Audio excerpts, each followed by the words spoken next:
तो जय हिंद साथियों, आप सभी का स्वागत है मेरे भाई। तो आज बात करने वाले हैं सबसे इम्पोर्टेंट क्वेश्चंस जो आपके एग्जाम में पूछे गए क्वेश्चन है, ठीक है ना। दोबारा आने की संभावना है पूरी भाई साहब, ठीक है।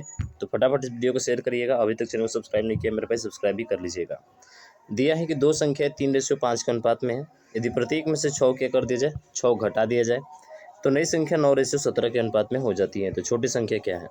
तो देखिए, इसके हल करने का तरीका बहुत सिंपल सा है मेरे भाई। 3:5 है और ये बोल रहा है ना कि सबसे छोटी संख्या, यानी छोटी संख्या इसमें कौन सी है? 3 है। 3 से कटने वाला चाहिए, ये वाला नहीं हो सकता, ये वाला नहीं हो सकता। अब बच गए भाई साहब 2, 3 से कटने वाले हैं, तब तो हल करना ही पड़ेगा। तो एक ले लेते हैं हम, अगर 24 ले लेते हैं, जैसे 3 की वैल्यू हम ले लेते हैं कि 24 है, ठीक है। तो मेरे भाई बताइए, क्या 5 की वैल्यू आप निकाल सकते हैं? आप कहेंगे सर ये 3 का 8 गुना है, तो ये भी 5 क्या होगा, 8 गुना हो जाएगा, यानी कि 40 हो जाएगा। इतना काम हो गया। उसके बाद से फिर बोला है कि यदि 6 घटा दिया जाता है तब अनुपात आपका 9:17 होता है। तो मेरे भाई 24 में से आप 6 घटा दीजिए और 40 में से भी 6 घटा दीजिए। क्या देखिए दोनों का अनुपात जो है 9:17 आ रहा है क्या? अगर आ रहा है तब तो इसका मतलब आपका आंसर सही है, ठीक है। तो 24 में से 6 घटाएंगे तो कितना हो जाएगा? आप कहेंगे सर 18 हो जाएगा, ठीक है। और 40 में से 6 घटाएंगे तो आपका 34 हो जाएगा। और भैया 2 से कटाएंगे तो 9:17 आपका आ जाएगा। बोलिए बाके बिहारी लाल की जय। इसका मतलब ये हुआ सर कि हमारा 24 ही क्या होगा, इसका राइट आंसर हो जाएगा। बाकी 12 तो हो नहीं सकता है, आप करके देख लीजिएगा, ये वाला होगा ही नहीं। तो बात समझ में आ गई? ये है स्मार्ट तरीका भाई साहब, यानी कि 30 से 40 सेकंड के अंतर्गत इस क्वेश्चन को आप सॉल्व कर लेंगे, ठीक है। मैं ये नहीं कर रहा हूँ कि जो है आप जो है 10 सेकंड में इसको सॉल्व कर लेंगे। हाँ, अगर स्पीड आपकी अच्छी है ना भाई साहब, आपका प्रैक्टिस अच्छा है ना, तो ये 10 सेकंड के अंतर्गत आपका क्वेश्चन उड़ जाएगा भाई यहाँ से, ठीक है। चलिए अगला क्वेश्चन देखिए, और ये वाला बताइए, खुद से ट्राई करिए पहले। कह रहे कि मिहिर और दीप्तेश के बीच इतना इस प्रकार बांटिए कि ताकि 7 वर्षों के बाद मिहिर की राशि 9 वर्षों के बाद दीप्तेश की राशि के बराबर हो। तो ब्याज 4% जो है कि दर से संयोजित किया जाता है, तो मिहिर का हिस्सा कितना होगा? तो मेरा भाई सिंपल सा तरीका है, देखिए क्या तरीका है इसका। आपको ये करना है, 7 वर्ष से कितना हो रहा है, 9 वर्ष हो रहा है। दोनों की एज क्या है, बराबर है। दोनों का जो है परसेंटेज बराबर है, 4-4% का है, ठीक है। तो सबसे पहले आपको 4% की वैल्यू लिखना है। 4% की वैल्यू कितना होता है? आप कहेंगे सर 1/25 होता है, ठीक है। और ये दोनों बराबर है तो एक दूसरे को उल्टा होगा, तो पहले होगा दीप्तेश और बाद में होगा आपका कौन सा, मिहिर। अगर इसका पहले हिस्सा 25 था, फिर आगे बढ़कर मिहिर का हिस्सा कितना हो गया, आप कहेंगे 26 हो गया। ये कितने बरस में? 2 बरस में। 7 से 9 हुआ है ना, 2 बरस में। तो फिर 25 से कितना हो जाएगा, फिर 26 हो जाएगा। बस हो तो गया आपका सवाल। 25 का स्क्वायर करेंगे कितना आएगा, 625 आ जाएगा। इसका स्क्वायर करेंगे मेरे भाई कितना आ जाएगा, 676 आ जाएगा, ठीक है। अब इन दोनों का बांटना है, कितना रुपये को बांटना है भाई, 1300 को बांटना है। 1301 यानी कि 1301 को जो है इस दोनों को रूप में क्या करना है, बांटना है। तो बांटना है तो उस कंडीशन में इन दोनों को जोड़ कर देखना पड़ेगा। तो देखिए 6 5 11 का 1 हो जाएगा, यानी कि देखा जाए अगर मेरे भाई इन दोनों को आपस में क्या करेंगे, जोड़ेंगे, तो ये जो है 1301 के बराबर, यानी कि इसका 1 गुना हो जाएगा। तो हमसे पूछा क्या है, हमसे पूछा है मेयर का हिस्सा। तो मेयर का हिस्सा क्या है, यहाँ पे कितना है भाई साहब, 676 है। 676 भी 1 गुना हो जाएगा, यानी कि ऑप्शन नंबर बोले तो आपका ए जो है इसका राइट आंसर हो जाएगा। बहुत ईजी क्वेश्चन पूछा था आपका, पर ध्यान नहीं आता है भाई साहब, ध्यान नहीं आता तो क्वेश्चन छूट जाता है हमारा। बात समझ में आई आपको? बिल्कुल सर समझ में आ गई। आगे चलते हैं, समझ में आया ना मेरे भाई? ठीक। इस वाले प्रश्न में बोला है कि अभिषेक, विमल और चिन्मय। देखिए एक अभिषेक है, एक आपका विमल है और एक आपका चिन्मय है, ठीक है। 3 लोग हैं, साझेदारी में शामिल होते हैं। देखिए साझेदारी से, पार्टनरशिप से एक प्रश्न आपका कन्फर्म है भाई, ठीक है। अभिषेक विमल के निवेश से 3 गुना है। अभिषेक जो है विमल के निवेश से, तो जिससे बोला है ना विमल के निवेश से 3 गुना है, मतलब विमलेश अगर 1 है तो ये कितना हो जाएगा, ये 3 हो जाएगा अभिषेक, ठीक है भाई। समझ में आया यहाँ तक? बहुत बढ़िया। उसके बाद से 3 गुना है, अधिक निवेश करता है। और विमल चिन्मय द्वारा किए गए निवेश का 2/3। विमल जो है, ध्यान से देखिएगा, विमल जो है, ठीक है, विमल जो है वो चिन्मय के द्वारा किए गए निवेश का 2/3। 2/3 मतलब इसका 2/3। तो जो नीचे वाली वैल्यू होती है वो सी की होती है, ठीक है। जो नीचे वाली वैल्यू होती है वो सी की होती है, यानी कि सी की वैल्यू यहाँ पे 3 हो जाएगी भाई, ठीक है। और बी की वैल्यू यहाँ पे कितना हो जाएगी, आप कहेंगे सर यहाँ पे बी की वैल्यू 2 हो जाएगी। इस रेशियो में बटेगा। अब तीनों का रेशियो आपको निकालना है, तो रेशियो आता है ना निकालने मेरे भाई, अब तो आसानी से निकाल लेंगे रेशियो। कैसे निकालते हैं सर? यहाँ पे 2 की कमी है 2 रख दीजिए, यहाँ पे 1 की कमी है 1 रख दीजिए, काम हो गया। देखिए कितना आ जाएगा 6:2 एकम 2 और 3 एकम 3, तो 6:2:3 के अनुपात में ये बटेंगे, इतना का अनुपात में बटेंगे। ठीक है, तो ये दिया गया है आपका कि कुल जो है ना वो 5500 है। कितना है? कुल अर्जित लाभ जो है 5500 है। तो जोड़िए 6 2 8 8 3 11, यानी कि 11 की वैल्यू आपको दी गई है। तो कितना बार में कटेगा मेरे भाई? 11 5 55, 500 बार में कटेगा। पूछा किसका हिस्सा है सर? चिन्मय का पूछा है, यानी कि 3 का पूछा है। तो 3 का पूछा है तो 3 5 कितना हो जाएगा सर? 3 से गुणा करा देंगे, 3 5 15।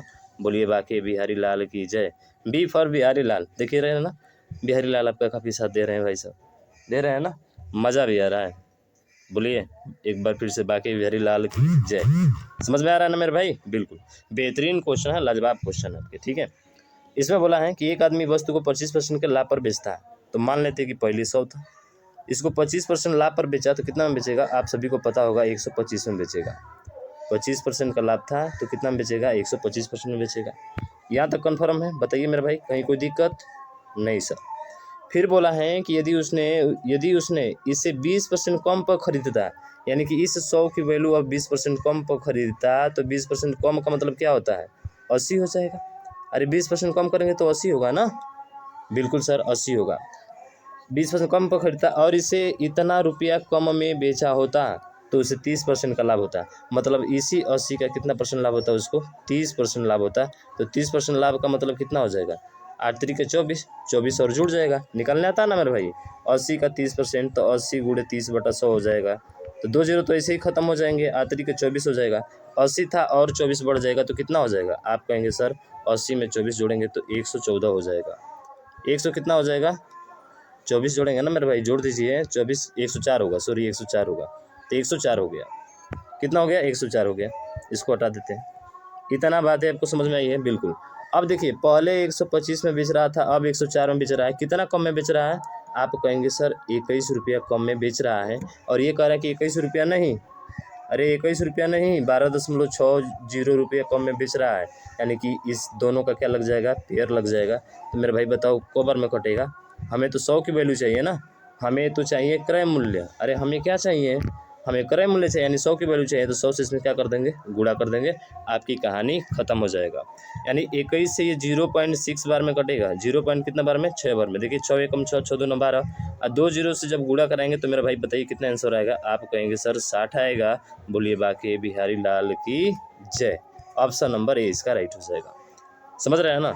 बहुत बेहतरीन और लाजवाब क्वेश्चन। इस बार भी ये क्वेश्चन हो सकता है आपके एग्जाम में टपके, भाई साहब ध्यान रखिएगा। ठीक है, चलिए अगला क्वेश्चन, इसको सॉल्व करिए। कह रहे हैं कि मोहन और श्याम 800 के लिए काम करते हैं। मोहन अकेले 6 दिनों में कर सकता है। तो चलिए मेरे भाई, मोहन है, इस मोहन जो है एक काम को कितना दिन में कर रहा है? तो देखिए मोहन जो है एक काम को 6 दिन में कर रहा है। ठीक है, कितना दिन में कर रहा है मेरे भाई? एक काम को जो है मोहन 6 दिन में कर रहा है। उसके बाद से फिर बोला है कि श्याम जो है अकेले इसको 8 दिन में कर रहा है। एक श्याम है जो इस कार्य को कितना दिन में कर रहा है? आप कहेंगे सर 8 दिन में कर रहा है। ठीक है, रमेश की मदद से मतलब ये दोनों मोहन और सोहन तो कार्य करते थे और बाद में फिर कौन आ गया? रमेश आ गया। और इसकी मदद से ये तीनों लोग जो है ना वे इस 3 दिनों में काम को जो है पूरा कर देते हैं, यानी कि 3 दिन में काम को पूरा कर देते हैं। ठीक है, ये बोल रहा है। तो हमसे पूछ रहा है कि श्याम का हिस्सा कितना है। तो चलिए भाई सबसे पहले इनका टोटल कार्य तो निकाल लें हम, टोटल कार्य और क्षमता निकाल लें। तो टोटल कार्य कितना होगा? लसा लेते हैं तो 6 8 और 3 का लसा कितना होगा? 8 दूना का 16, 8 3 का 24, 24 होगा। क्या होगा मेरे भाई? 24 होगा। ठीक है, 24 होगा। तो कुल कार्य जो आएगा वो कितना होगा? कुल तो होगा आपका 24। अब 24 के हिसाब से कितना कितना बटेगा? तो 6 से ये 4 के अनुपात में, ये 3 के अनुपात में, ये क्षमता होती है इनकी। ठीक है, और ये 8 के अनुपात में। यानी कि एम जो है 4 काम कर रहा है, सुरेश जो है 3 काम कर रहा है। तो 4 3 7 तो ये कर दिए। तो रमेश कितना काम करता होगा सर? 1 बचा। तो ये 1 काम कर रहा है, ये 1 की क्षमता से काम कर रहा है, सुरेश 3 की क्षमता से काम कर रहा है और मोहन जो है 4 की क्षमता से काम कर रहा है। तो हमसे पूछा क्या है? तो ये तो रेशियो तो पता चल गया हमको ना। और इन तीनों की वैल्यू आपको दिया गया है कितना रुपया मेरे भाई? 800 रुपया है। ये मत ध्यान दीजिएगा कि 4 और 3 की वैल्यू आपको 800 दी गई है। नो नो भाई साहब, नहीं, 800 रुपये मिला हुआ है, समझ रहे हैं ना, उस काम को करने के लिए। तो 4 3 7 और ये कितना 8 हो गया, यानी कि 800 बटे कितना हो जाएगा, आप कहेंगे सर 800 बटे 8 हो जाएगा, यानी कि इसका कितने गुना भाई साहब, बराबर करके आ जाएगा 100 गुना। कितने गुना, 100 गुना। पर पूछा किसका हिस्सा हमसे, कह रहा है कि बताइए श्याम का हिस्सा कौन सा है। तो श्याम का हिस्सा कौन सा है मेरे भाई, श्याम का हिस्सा 3 है, यानी कि ये सीधा कितना हो जाएगा, 100 में 3 का गुणा करेंगे 300 हो जाएगा। बोलिए बाकी बिहारी लाल की जय। भाई साहब बिहारी लाल तो साथ आपका बहुत दे रहे हैं। बात आपको समझ में आई है, समझ में आई है कि नहीं। अरे 800 रुपया था, 3 लोग इसको जो है लिए थे मिलकर, यानी कि जैसे ही मोहन और आपका कौन श्याम काम कर रहे थे, एक को और शामिल कर लिया, तो इसी 800 रुपये में तो वो भी शामिल होगा ना। बिल्कुल सर शामिल होगा। इसका मतलब है कि अब ये क्वेश्चन हमको अच्छे समझ में आ गया सर। जो रेशियो बटा है, जो क्षमता बटा है, इसी क्षमता के हिसाब से उनको जो है रुपया दिया जाएगा। बात समझ में आ गई, बिल्कुल। चलिए भाई साहब बात करें ये क्वेश्चन के बारे में, तो इसमें क्लियर है कि आप गलती करेंगे और वो गलतियाँ एग्ज़ाम टाइम में हमेशा होती हैं। क्यों होती हैं, तो इसके लिए फार्मूला होता है L बराबर A प्लस n-1 इंटू क्या होता है, D होता है। बस काम खत्म। L का मतलब अंतिम पद होता है, तो 135 दिया है, बराबर A का मतलब कितना होता है, प्रथम पद, यानी कि 15 हो जाएगा, प्लस n-1 हमें n का मान निकालना है और D का मान अंतर दिया है, तो अंतर 2 संख्याओं का, यानी कि इन 2 संख्याओं का अंतर 5 होगा। तो इसको इसमें से घटा दीजिए, कितना होगा, आप कहेंगे सर 120 होगा। और 120 में 5 का क्या करना है, भाग करना है, क्योंकि 5 गुणा किया तो भाग करेगा तो कितना आ जाएगा, आप कहेंगे सर 24 5 120 होता है, यानी कि n-1 बराबर 24 आ गया। तो बताइए n बराबर कितना आ जाएगा, आप कहेंगे सर 25 आ जाएगा। पर हमसे पूछा क्या है, हमसे पूछा है बीच में क्या होगा। बहुत लोग दे देंगे ऑप्शन नंबर सी, यानी कि 25 होगा, पर बीच में पूछा है, तो जब भी बीच में पूछता है तो क्या 2 संख्याओं को गिनते हैं क्या, जो पूछता है 2 संख्याओं के बीच में नहीं गिनते हैं। इसका मतलब है कि सर 25 में से हमें 2 क्या करना पड़ेगा, माइनस करना पड़ेगा। तो जो हमारा राइट आंसर होगा वो आपका ऑप्शन नंबर डी, यानी कि 23 होगा। ये बात आपको ध्यान रखना है, ठीक है, नहीं तो गलत हो सकता है भाई साहब। आप 25 दिया भी है, ऐसे क्वेश्चन बनते हैं एग्जाम में। बोला है कि 3 संख्याओं में से दूसरी पहले से दुगुनी है। तो चलिए 3 संख्या है, जो पहली संख्या है ना वो पहली संख्या से दुगुनी है, यानी पहली संख्या 1 है तो ये कितना हो जाएगा, 2 हो जाएगा।